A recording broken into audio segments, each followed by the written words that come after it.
Welcome. I will be honest, I have a script right here, so if my eyes go in that direction, that's what's happening.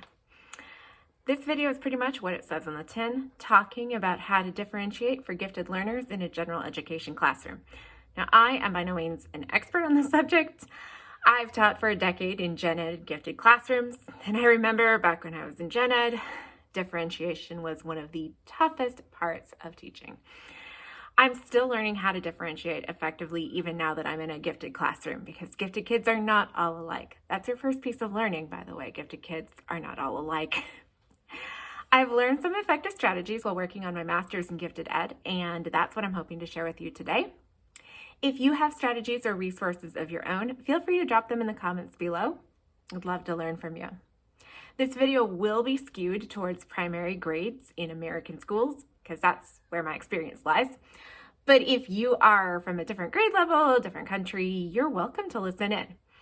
First, I'll talk briefly about why we need to differentiate for gifted kids. Then I'll go over 2 different research-based strategies for doing so. First one is acceleration, and the second is increasing depth and complexity. I'm hoping that I can figure out how to get chapter markers down below so you can skip around as you need to, and you don't need to listen to me talking at you for however long this video is. So we'll hope for that. I have designed this video to be audio only, so you can stick me in a corner somewhere and take care of all those classroom chores while you listen. But I also know we might have some more visual learners here, and so I'll have some visual aids up on the screen as well, so you can keep watching.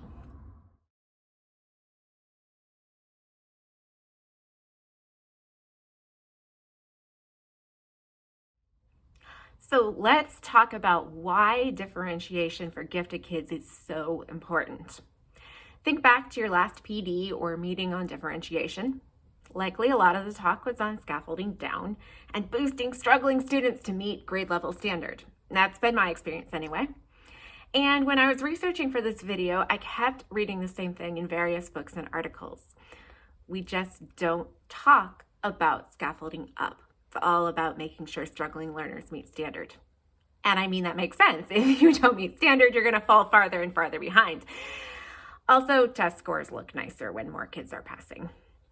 Our gifted kids will be just fine without us. But what if they won't be?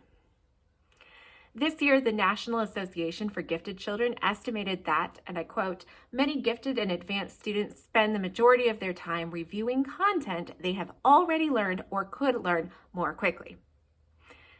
So what are they doing when they're sitting in the classroom reviewing all the stuff that they've already learned? Well, they could be getting bored and determining that school isn't a place for them. Or they could be making paper airplanes that will wreak havoc within the next 15 minutes. Even if they're quietly amusing themselves and stimulating their brains with a book or a learning app, they are missing out on some very important learning that their classmates are doing, building grit and resiliency. To give an example, I'll make it personal for a second. So I was a gifted kid. I flew through school with little trouble and succeeded at anything I put my hand to. And unlike a lot of gifted kids, this didn't actually change when I got to college. I graduated summa cum laude with a job offer from an adoring school in my hands. And then it got real hard, real fast. I was faced with the chaos and challenges of a first-year classroom, and the sudden lack of supports like college professors and mentor teachers, and it's okay that today sucked because you're just learning. Now it was my actual job, and I could barely keep my head above water. My class spent most of the time in the bathroom avoiding learning. Test scores were abysmal, and math kept getting interrupted by a student who kept singing about killing me. Parents complained. And me? When I realized I wasn't automatically a brilliant teacher, I pretty much gave up. It didn't make sense. It was too overwhelming. I didn't know what to do when I wasn't automatically the best at something without hardly ever trying. And I almost got fired. I had never learned to learn, to struggle through a tough problem, to persevere through something I wasn't automatically good at. Our high-achieving learners are in the same boat. They tend to think they're at the top of the world because they can do multiplication in first grade. But the instant they hit something truly hard for them, they crumble. They haven't developed strategies for solving problems and they stop trying. Now, for some of them, this happens in elementary school. For some, it's high school, college, or when they get out into the working world. I see this all the time with my gifted students. I literally have to teach them to ask for help sometimes because they have never had the experience of having an assignment they don't know how to complete. I have to teach them how to handle emotions when they get an answer wrong. I have to teach them to try again. Some of them have never experienced this. If we differentiate for our gifted learners, they will get to actually learn something new every day. They will get to experience the same productive struggle and learn the same social emotional lessons their peers are learning as a matter of course. This is important for students who are already in a gifted program, but now consider the impact differentiation could have on students who are not yet identified as gifted. Now, I do realize this makes it sound like I'm setting you up as the one person who is going to single-handedly save all your gifted children from turning into Rory Gilmore or something. I'm not saying that. In fact, this job is impossible to do alone, and we will talk more about that at the end of this video. But how the heck do you differentiate for a first grader who already knows multiplication? Or a third grader who has mastered the persuasive essay? There are any number of research-backed strategies for supporting students, and I encourage you to check out the bibliography in the description for further reading and ideas. However, the two practices I'm going to share now are the ones that I personally have found the simplest and most effective to use in my own diverse classrooms. So I figured it was as good as any place to start.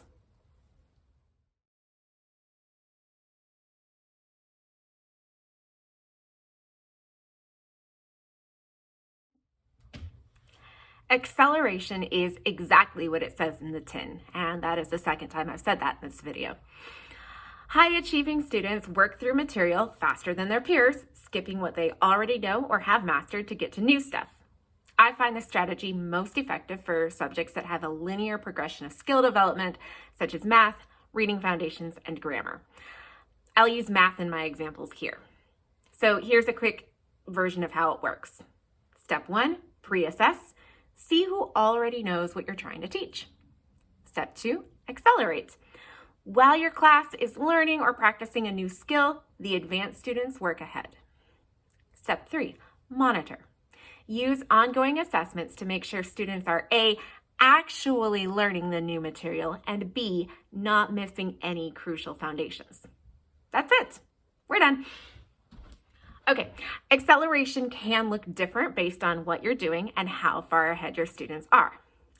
For example, in our second grade curriculum, you spend several lessons learning how to regroup to subtract. First you decompose a 10, then you decompose 100. First you use concrete models, then with place value drawings. And some of our kids need that. A lot of research went into how students learn. But if your student has mastered that all very quickly, you can push them up to the next step for just a few lessons until the rest of the class is caught up. Or you might find that a student has already mastered most of the math curriculum and you might want to accelerate them for several units. It all comes down to your assessment data. So let's break that down further. If your team does a lot of backward planning and common formatives, it's going to be really easy for you to see who needs acceleration and who needs to keep practicing and learning with the whole group. But if you don't have that built into your teaching cycle, you're going to need to incorporate some form of pre-assessment to determine who needs that acceleration and to prove that they don't need to stick with the rest of the class. Here are some ideas for how to do that. If you have a student whom you suspect already knows a lot of the material, you can give them the summative test early and then excuse them from any concepts they've already mastered. Now, I do not recommend doing this for your entire class, especially not in the primary grades. It's a recipe for tears.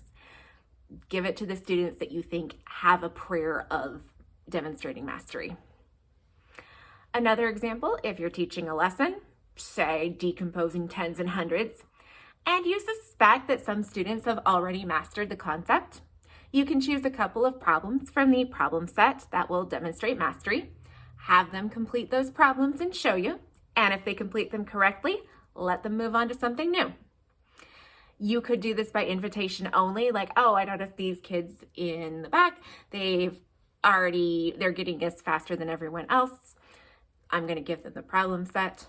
Or you can invite any student who's feeling confident to try to get out of the rest of the problem set by demonstrating mastery. Now, don't be surprised if the results vary a little. A student might be flying through addition and then they hit subtraction and they suddenly need to stay with the whole group. That's normal. Gifted and high achieving students do not always consistently perform. They should be supported when they struggle, just like any other student, and challenged when and where and how they're ready. I do recommend looking past labels for this. The kid you send to the gifted program might not be ready for acceleration 100% of the time, especially if they're missing core instruction to be in the gifted program. And there might be a kid who hasn't been identified as gifted yet, or is just really into a particular subject, who needs more acceleration than you may have thought. That's okay. Humans are messy. And as my coworker likes to say, kids are squishy. If you have the assessment data that shows that they're ready to move on, you can move them on. If you don't, you don't. Okay, now that you've assessed, it is time for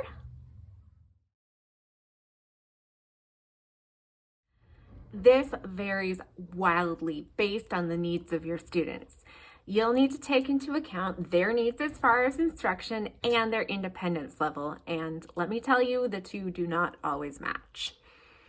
Here are some examples with ideas. I'm using second grade math standards, referring to the curriculum my district uses, Eureka Math Squared, but hopefully this can give you ideas to apply in any setting. So example number 1 is incorporate the logical next step into instruction and practice. So imagine you're teaching second graders how to decompose tens and hundreds to subtract within 200. That's module 2 if you're following along at home. Rahul has already mastered the subject and he's ready to move on.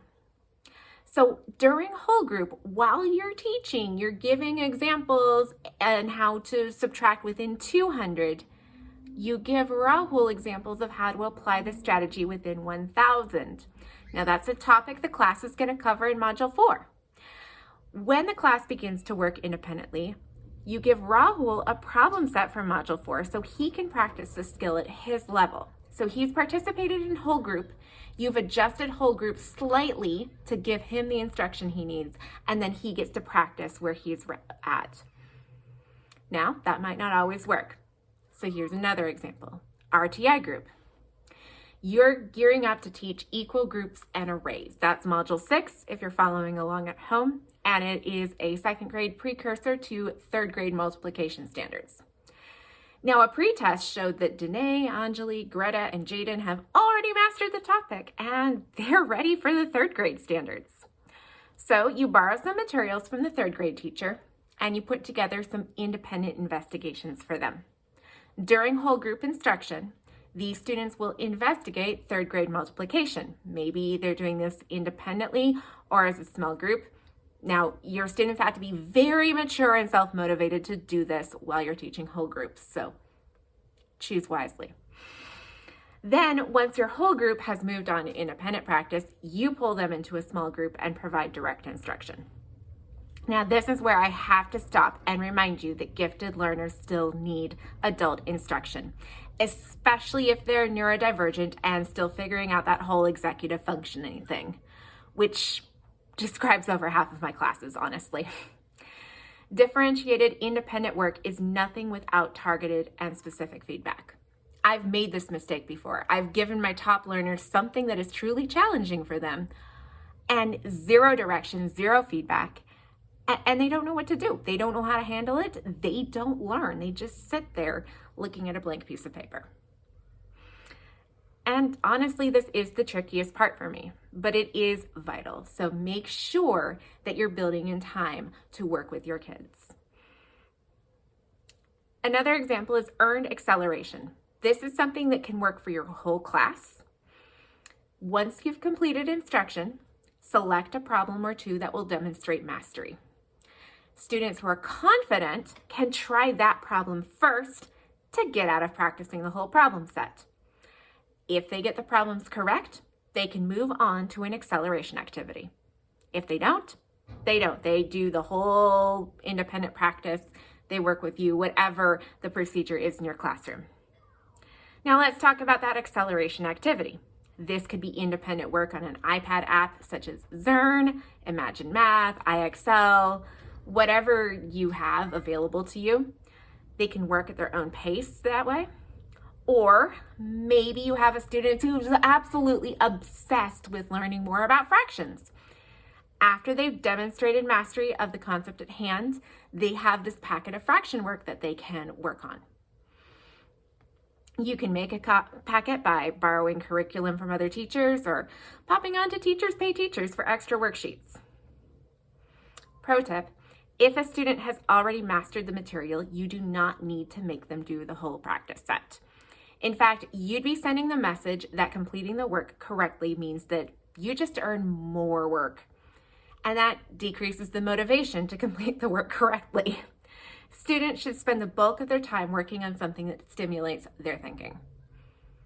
Above all, do not forget to monitor. You're required to give benchmark assessments anyway, so make sure your students are still meeting standard.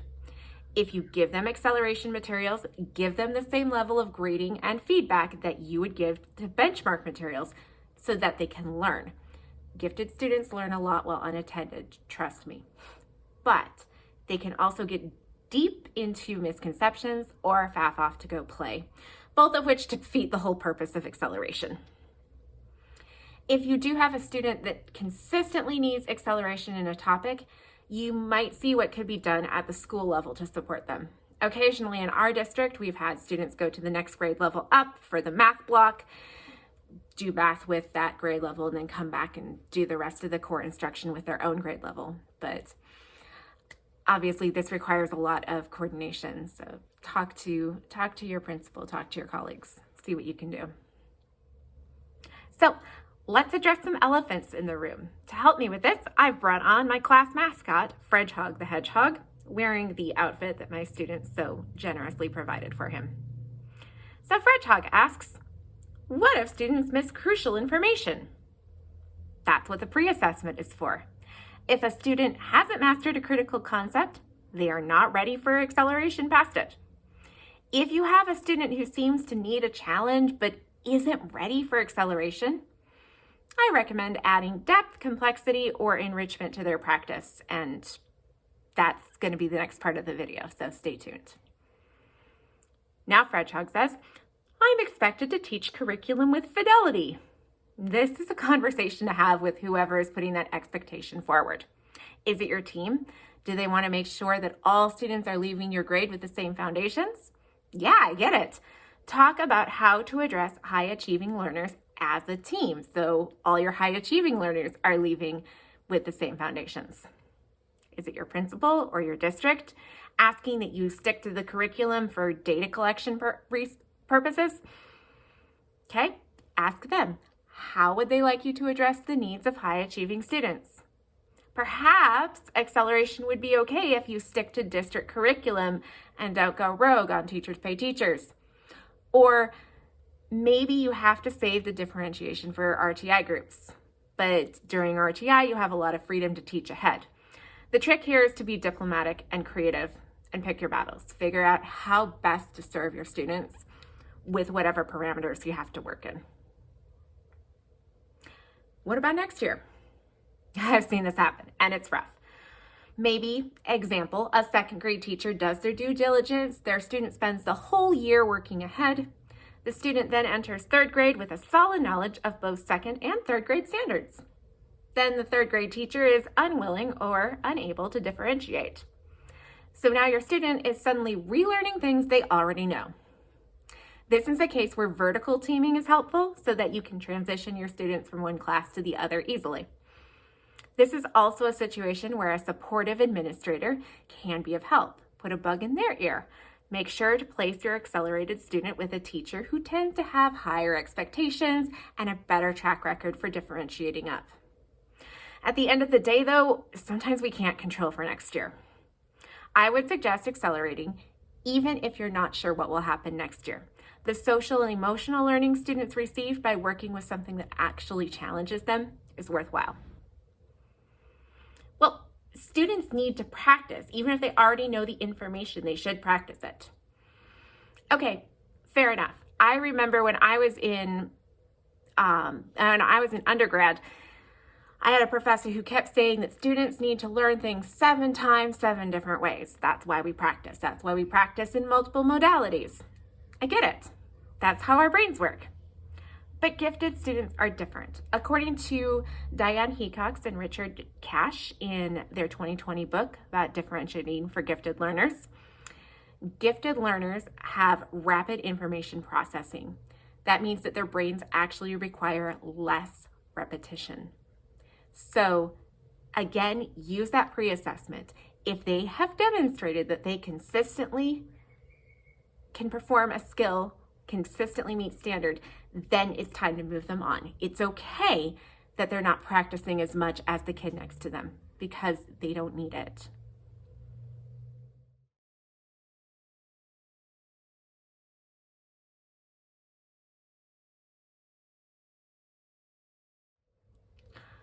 So what about the squishier subjects like ELA, science, social studies? Acceleration can also work with those, but that's where I prefer to increase depth and complexity since the progression isn't so linear. This also addresses students' needs, gifted students' needs, I mean. So going back to Heacox and Cash in the 2020 edition of their book, Differentiation for Gifted Learners, gifted students have, and I quote, precocious intellectual development and conceptual awareness needing a top-down, big picture view to make sense of information. The more deep and complex the questions, the better they'll be able to exercise this aspect of their brain. So when they're reading the same text and working at the same objectives as everyone else, we can push their thinking further by adjusting the questions we're asking and the activities we're assigning them to push them deeper into the content and the discipline and or connect it to real world tasks, which are necessarily a lot messier than whatever we assign in the classroom. Here's an example from my current classroom. So for reference, I teach a 1st and 2nd grade split. So even though all my students are identified as gifted, they are all at very different stages with their learning. We were reading a story about 2 sisters who were lost at a fair. The older sister was pretending they weren't lost to keep the younger sister calm. So I started with this comprehension question to address the 1st grade standards. When does Julie hide her feelings from Karen? What was she really feeling? Now the typical 2nd grader is ready to also answer why questions. Why would Julie hide her true feelings from Karen? I could stop there, but since my students are gifted, I wanted to kick it up a notch.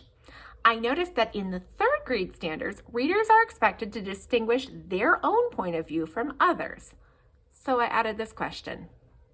Would you have done the same thing if you were Julie? Why or why not? This led to a spirited debate, and students had to reference key details in the text, such as the sisters' relative ages, to back up their opinions.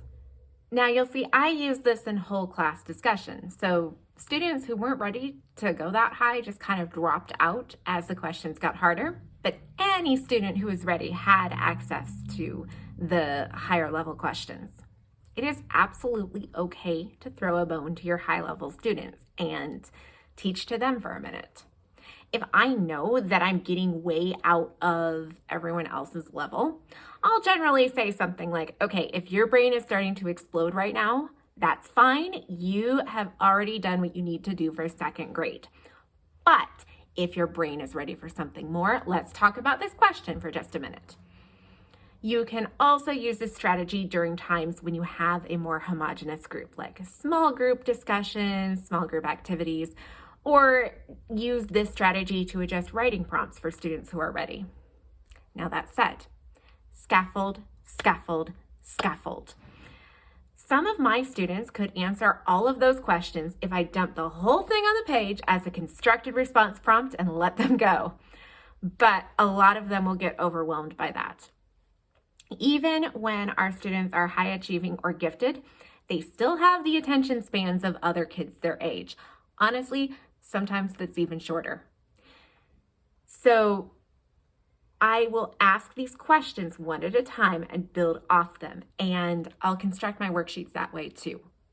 First this part of the question, then that one, then the next one. Also, not everyone will be able to go all the way, even among your high achievers. In my class, I had first graders who were eagerly answering all 3 questions, but I also had first graders who were incapable of answering the why question or differentiating their own point of view, even with careful scaffolds. That's okay. They weren't ready yet. At the end of the day, I want them to A, meet their grade level standard, and B, deepen their thinking in a way that's appropriate for them. Now, here I use the state standards to push the question to the next level. That's very simple, gets them lined up for the next grade. And if you want to look at a sample of what the next grade is asking for, you can just go borrow the teacher next door's curriculum guide. However, there are a couple of other frameworks that can also lead to more complex and more deliciously messy questions. One is, of course, Bloom's taxonomy, which you're probably already familiar with. So figure out where your question falls on Bloom's, then bump it up to the next level. My thinking might look like, this is a comprehension question. The next step up is application. What could I ask to get students to apply their knowledge in a new way? Use that additional question as a follow-up question for students who are ready to move past the standard. Another very handy tool for supporting this is the depth and complexity framework. This is a set of thinking prompts, which according to the Center for Depth and Complexity, can be used to initiate a more advanced and extensive understanding of subject matter for all learners. You can find out more about this tool at the center's website, which I will have linked in the description below. If you're exploring the website, I suggest going to the Learn tab and then choosing the Depth and Complexity icons for the best overview. I use the Depth and Complexity framework to plan my own units. I generate essential questions and enduring understandings by combining a standard and 1 or 2 of the icons. This year, for example, it's multiple perspectives. I'm always trying to find a way for students to ask what another perspective might be, why someone might have a different perspective, digging into that. It generates a lot of cool discussions. Now, if you look at the website and it piques your interest, my team also swears by this book by Ian Byrd and Lisa Van Gemert. The title and information is going to be in my bibliography. However, I do recognize that we're operating on teacher salaries here, and the Gifted Guild did not sponsor this video, so I can't offer you any sort of deal. However, if you are looking for a PD book to kick back with this summer, this one is exceptionally readable, gives amazing examples, and is just a wonderful resource. Now, you don't have to do this alone, and you don't have to do it with a colleague either. People's comfort with AI and personal ethics regarding the use of AI vary. I recognize that. However, if you are willing to use AI, this can be an option. In our district, we use Colleague AI, but you can use any AI tool. Go to your AI tool of choice, plug in a comprehension question or activity that you're already using, and then ask it to generate an extended version with higher order thinking. You can include a higher grade level standard, a step on Bloom's, or a depth and complexity icon as well. Now, of course, you're going to have to review whatever AI generates yourself to make sure the question is actually doing what you want it to. But if you absolutely can't think, this is a great way to get your brain juices flowing. I have found that AI will give me decent ideas, but I usually have to scaffold the questions so they don't sound like they're written for a bunch of college professors. Now, full disclosure, I have tried AI for higher order thinking questions, and I don't particularly like it, but I have seen it recommended in a couple of scholarly articles, so definitely see if it's worth a shot for you. And now the elephants in the room who have been waiting so patiently for their turn. Can you tell I teach primary? Oh, oops. We can barely get through a reading lesson as it is. I can't add harder questions to the end of a class discussion. I get it. I've been there. So if that's you, then save this strategy for your advanced RTI group or your writing prompts. It's cool to include your whole class when you can, but sometimes you can't. My student is gifted at thinking and talking, but I can't get them to write down their answers. Do we share the same student? We possibly do. It is possible to be gifted in ELA and hate writing or struggle with it. You can treat the ELA and writing like two separate issues. Use whatever strategies you're already using to get your student to write. So sentence stems, chunking up the prompts, typing instead of handwriting, scribing, writing with a highlighter and having them trace. Like, address whatever is getting in the way of them actually putting words down on the page. And make sure that in some way they have a chance to process and answer those tricky questions in some fashion. Maybe they won't write down their answers. Maybe they'll tell you. Maybe they'll create something to show their answers. Maybe they will write them laboriously.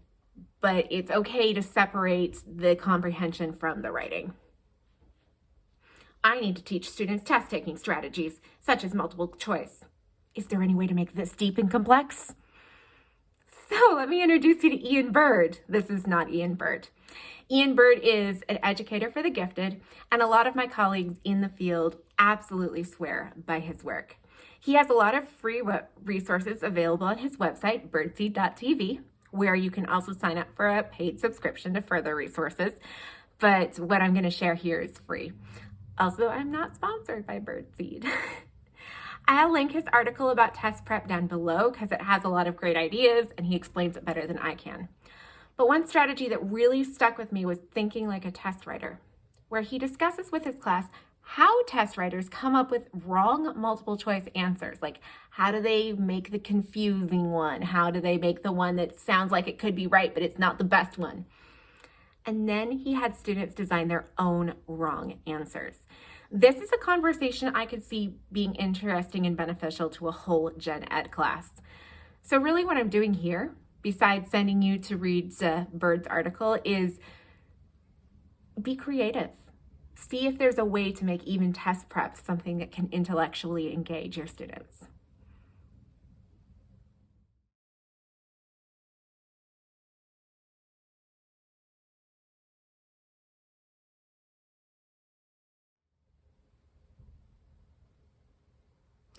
If you've been watching this whole video, then I know I just threw a whole lot of extra work at you.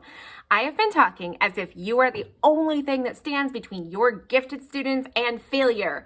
And that can be overwhelming considering you also have 20 plus other students who need support from you, which looks different from the support you provide your gifted students, mountains of paperwork and expectations, and oh my gosh, a whole life outside of school. I am not going to lie to you. I'm not going to say that this is not something else for your plate. Yeah, it is. I just added something to your plate. I'm also not going to lie and say that this doesn't matter. Gifted kids will be fine. Research and educational philosophy both show that differentiation is best for kids, all kids, including our gifted kids. And it's part of our duty to the gifted children in our care to challenge them and intellectually stimulate them. That said, you are only human. I am only human. We are all juggling our own very diverse group of small humans, some of whom may not be thrilled with the concept of institutional schooling and may further take your attention away. It is not going to be perfect. I do not expect perfection from you, and I hope you don't expect this of yourself.